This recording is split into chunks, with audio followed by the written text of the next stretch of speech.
Bonjour à tous, bienvenue dans l'invité du jour. Leur passion, le Moyen-Âge. Vous pouvez les rencontrer lors des fêtes médiévales un peu partout en Provence.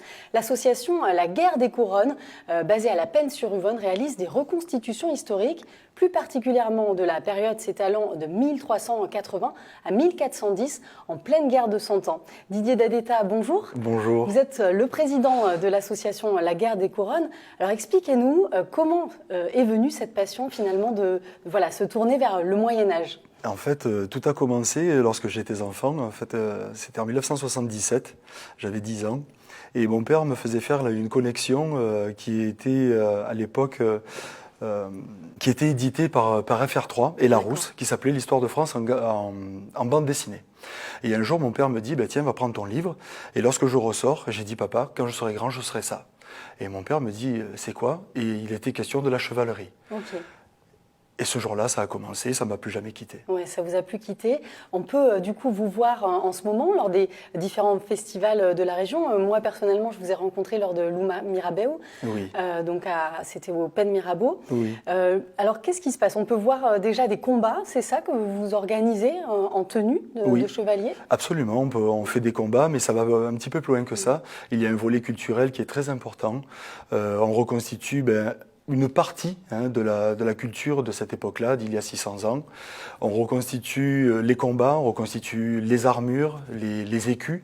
On doit se procurer des épées pour faire ceci, des épées sécurisées qui nous permettent d'évoluer tout en étant réaliste le plus possible dans les gestes, mais en essayant de ne pas blesser l'adversaire.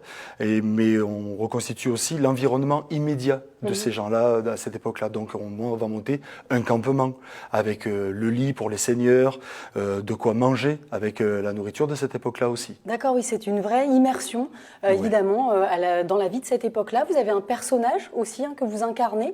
Oui, alors j'incarne Ferry Ier de Lorraine, qui était comte de Vaudémont, qui a vécu de 1368 à 1415, qui est mort à la bataille d'Azincourt, une grande bataille en plein milieu de la guerre de Cent Ans, qui opposait les Français aux Anglais pour une contestation du trône de France par les Anglais. Ce seigneur, il était lorrain. On essaie de reconstituer une petite partie de la vie de ce seigneur-là, parce qu'aujourd'hui, on se rend compte qu'il n'existe pratiquement plus rien. On n'a pratiquement plus de sources, on n'a pratiquement rien sur ce seigneur-là. Alors, je porte vos gants que vous avez vous-même réalisés, c'est ça, je crois? Oui. Dans la vie de tous les jours, je suis infirmier et pour mon passe-temps favori, je suis aussi armurier, donc je forme le métal.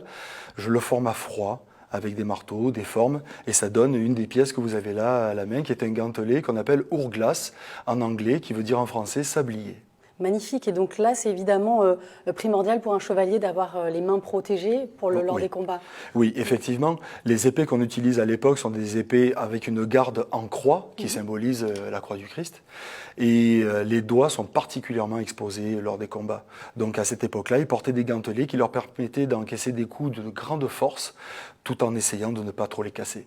Alors on imagine le temps passé à créer tous ces objets. Vous avez créé aussi votre armure, là vous êtes venu avec elle. Ça vous prend combien de temps de faire tout ça? Eh bien, les pièces que vous avez dans les mains, ainsi que le plastron que vous avez ici, c'est une armure qui m'a pris à deux avec mon fiston près de 6 mois à raison de 6 à 8 heures de travail par jour. Impressionnant.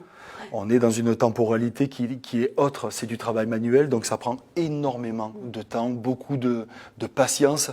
Il faut également être précis pour respecter les galbes de l'époque.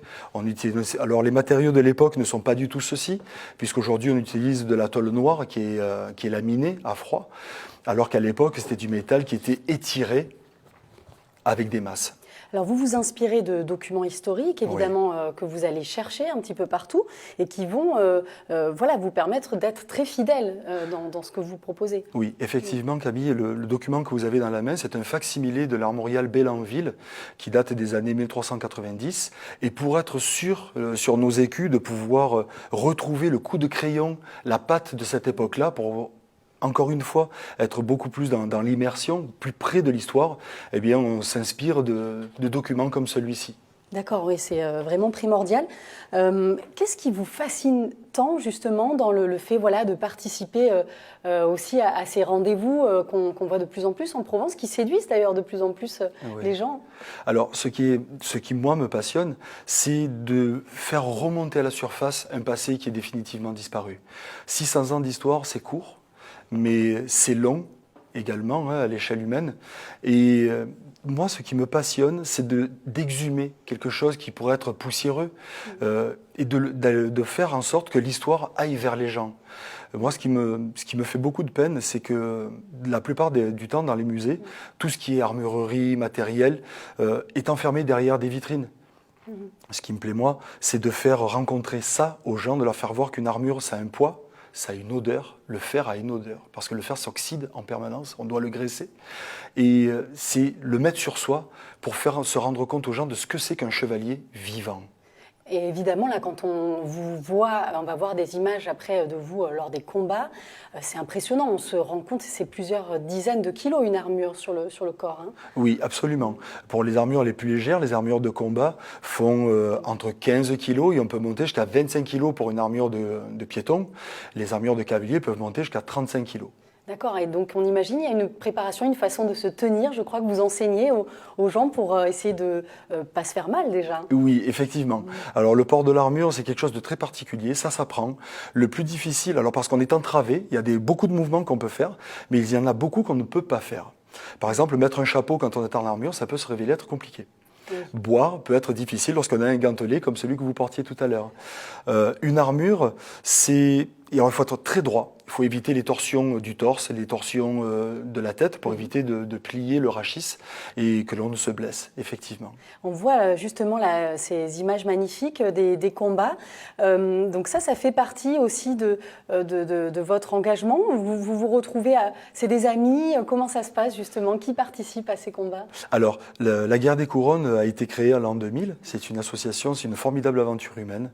On vit tout un tas de choses qui sont passionnantes, très, très fortes, très profonde. Et en fait, en famille aussi, hein, parce que je crois que voilà, évidemment, après il y a l'épouse, le fils. Oui, effectivement. En fait, ce sont plusieurs familles qui se sont agglomérées sur le même projet. Et en fait, ce n'est pas simplement une rencontre d'amis, c'est effectivement beaucoup plus que ça. On a des liens très très forts et je crois que ça se voit lorsqu'on nous rencontre au cours de ces combats, de ces manifestations. Et donc tout ce que vous montrez est unique. Hein. Là, vous êtes venu aussi avec une épée. Oui. Est-ce que vous pouvez nous la montrer du coup? Alors là, c'est la restitution d'un baudrier, d'une épée de cette époque-là. Donc elle est, comme tout ce qui appartenait au seigneur, c'est richement ouvragé. Il a des appliques en bronze, en laiton.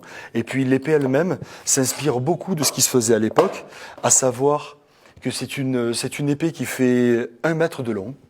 Elle est un petit peu plus lourde que les modèles historiques. Celle-ci fait 1,3 kg, 1,4 kg, alors que les armes de l'époque faisaient 850 grammes maximum, et étaient tranchantes comme du rasoir. Celle-ci, la tranche fait 3 mm pour éviter de se blesser. Cependant, lorsqu'on n'est pas protégé par une armure, ça peut occasionner des blessures très graves. Et oui, l'armure, l'importance d'avoir plusieurs couches. Quand on vous a vu vêtu là tout à l'heure, il y a plusieurs couches de vêtements, la cotte de maille. Voilà, tout ça c'est très précis finalement. Oui, il y a une expression qui symbolisait ça très très bien autrefois, qui s'appelait être couvert comme Saint Georges, parce que Saint Georges c'est le saint patron des chevaliers, donc il est équipé d'une armure. Donc on va porter des sous-vêtements, plus des vêtements spécifiques qui sont gambisonnés, c'est-à-dire qui sont rembourrés, et par-dessus on va porter l'armure qui va être tenue avec des boucles, des attaches de cuir, et ainsi de suite. On doit avoir très chaud du coup là-dessous. Alors effectivement, vous avez absolument raison. Le plus difficile quand on porte une armure, c'est pas le poids, parce que tant qu'on bouge, on ne la sent pas.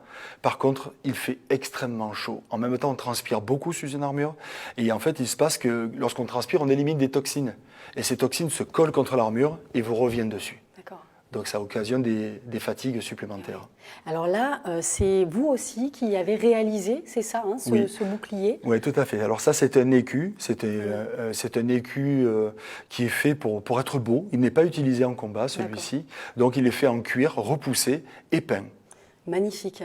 Ouais, on imagine aussi, vous êtes formé comment du coup à toutes ces techniques? Tout est très empirique chez moi. Je teste beaucoup de choses, j'essaie beaucoup de choses, et au final, ça donne des objets qui, comme ceux-là, sont peut-être pas parfaits au niveau historique, mais qui peuvent être crédibles. Ouais.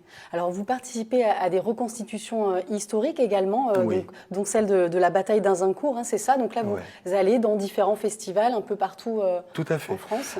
Donc là, en fait, vous soulignez un point important. En fait, on ne devient pas reconstituteur comme ça du jour au lendemain. C'est une démarche qui est très complexe. Et nous avons eu la chance d'avoir la confiance du conservateur du musée d'histoire d'Azincourt, Monsieur Christophe Gilliot, qui nous a fait confiance, qui a décelé chez nous un grand potentiel et nous a donné la chance de pouvoir vraiment monter en niveau. Ça a été vraiment une aventure qui a été très particulière, très forte. Et la deuxième grande étape, ça a été d'aller en Italie. Alors les Italiens sont très très forts, notamment pour tout ce qui est vêtements et chaussures médiévales, où aujourd'hui encore, comme à l'époque, ce sont les meilleurs. Ils font les vêtements qui sont les plus beaux et les chaussures qui sont les plus réalistes, historiques et les plus belles. Donc chaque année, on peut vous retrouver un peu partout dans la région. Là, prochainement, quels sont peut-être les rendez-vous qu'on peut donner aux téléspectateurs? Alors, le premier week-end d'août, nous sommes à la fête de Montrond-le-Fort, qui est à côté de Montbrison, près de Saint-Étienne, où là c'est une très très très belle fête médiévale, où il y a un grand public, un petit peu, il y a alors Montbrison, la fête de Montrond-les-Bains bénéficie d'un site historique, alors que Loumirabeu non. Cependant, l'alchimie fonctionne quand même à Loumirabeu. Et après, on est le dernier week-end de septembre, on est en Italie, à Terra del Sole. D'accord, génial. Donc on peut vous retrouver sur Internet, évidemment, pour vous suivre. Est-ce que s'il y a des gens passionnés qui ont envie peut-être, je ne sais pas, de venir apporter quelque chose, ils peuvent vous contacter aussi? En fait, ce qui est intéressant, parce que ça reste une association loi 1901, ce qui est intéressant, c'est pas tant les savoir-faire des gens, parce qu'on peut leur apporter ce savoir, comment reconstituer un objet, comment reconstituer un esprit. Ce qui est intéressant, c'est avant tout qu'une personne puisse être attirée par l'histoire, que l'histoire lui plaise, et puis surtout qu'elle arrive avec son cœur et qu'elle apporte quelque chose d'innovant et puis surtout quelque chose de chaleureux au groupe qui existe déjà. En tout cas, on sent votre envie de transmettre dans tout le groupe. Là, c'est vraiment un plaisir sur ces festivals. C'est vrai que pour l'avoir vécu, j'ai trouvé qu'il y avait une écoute, une envie de faire partager, ce qui est vraiment noble en tout cas. Donc je vous invite à aller les découvrir. Merci d'avoir été avec nous, Didier. C'est moi qui vous remercie. Et merci à vous de nous avoir suivis. Passez une très belle fin de journée sur Provence Azur. À bientôt.